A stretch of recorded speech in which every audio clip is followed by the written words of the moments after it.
Quand on s'intéresse à l'histoire des Pays-Bas, on ne pense pas forcément à la famille Bonaparte. Pourtant, l'un des frères de Napoléon aura dirigé ce pays durant 4 ans. 4 années durant lesquelles il tentera de gérer au mieux les intérêts de son royaume et de ses sujets. Son nom, Louis Bonaparte. Voici son histoire.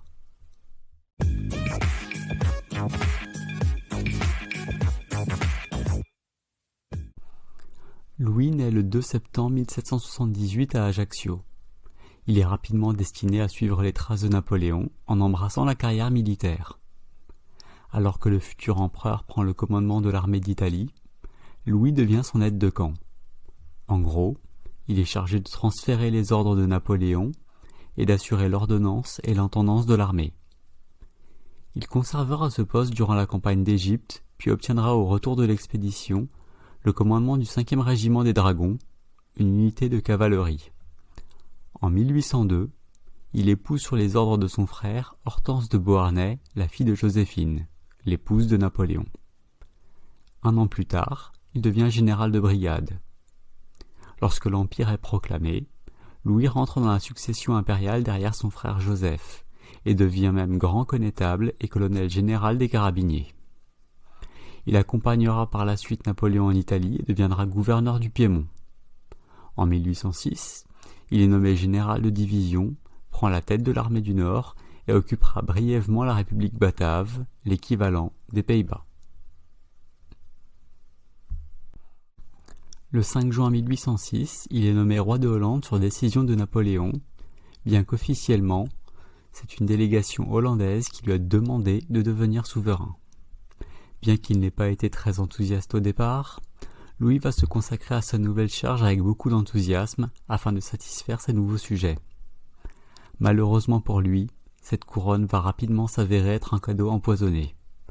En effet, comme dans les autres royaumes dirigés par des membres de sa famille, Napoléon placera un grand nombre d'administrateurs français aux postes stratégiques. De plus, la contribution financière exigée par l'empereur et le blocus continental qui fait particulièrement mal à un pays qui se repose grandement sur son commerce maritime vont considérablement compliquer les relations de Louis avec son grand frère. Pour ne rien arranger, Louis s'éloigne de sa femme, et le couple, qui ne s'appréciait déjà pas beaucoup au départ, va vivre un drame, le décès de leur fils, Napoléon Charles, le 5 mai 1807. Dans les années qui suivent, les rapports avec Hortense ne s'arrangent pas, puisqu'il la soupçonne de le tromper avec le comte de Flahault, avec qui elle aura un fils, le futur duc de Morny. En septembre 1809, les rapports avec Napoléon sont de plus en plus houleux. L'empereur lui lancera même « Vous n'êtes pas roi et ne savez point l'être ». 1 an plus tard, le ton se fait encore plus menaçant. « Votre Majesté trouvera en moi un frère si je trouve en elle un Français. Mais si elle oublie les sentiments qui l'attachent à la commune patrie, elle pourra trouver mauvais que j'oublie ce que la nature a placé entre nous. » Partagé entre les intérêts de son royaume et les ordres de son frère, Louis, qui est de plus en plus souvent sujet à des crises de dépression et de neurasthénie, syndrome de fatigue chronique, finit par abdiquer en juillet 1810. Il va alors se retirer auprès de son frère Joseph, avant de se rendre en Bohême, puis en Italie. Il y vivra retiré des événements du monde sous le titre de comte de Saint-Leu. Lors de son retour lors des 100 jours, Napoléon le fera malgré tout pair de France, mais Louis refusera de siéger. Il sera d'ailleurs le seul frère de Napoléon à ne pas le rejoindre durant cette période, alors que même Lucien, pourtant brouillé de longue date avec l'empereur, fera l'effort de venir à ses côtés. Après la seconde abdication, Louis intentera un procès contre Hortense pour obtenir la garde de son fils, mais se retirera finalement dans la solitude.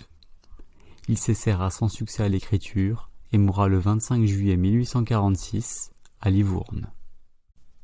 Conformément à son souhait, son corps sera alors transféré à Saint-Leu-la-Forêt dans le Val d'Oise. Il se trouve encore aujourd'hui dans la crypte de l'église Saint-Leu-Saint-Gilles. Vous trouverez en dessous de la vidéo un lien vers l'article que j'avais rédigé sur cette église. Alors quel bilan peut-on tirer de la vie de Louis Bonaparte ?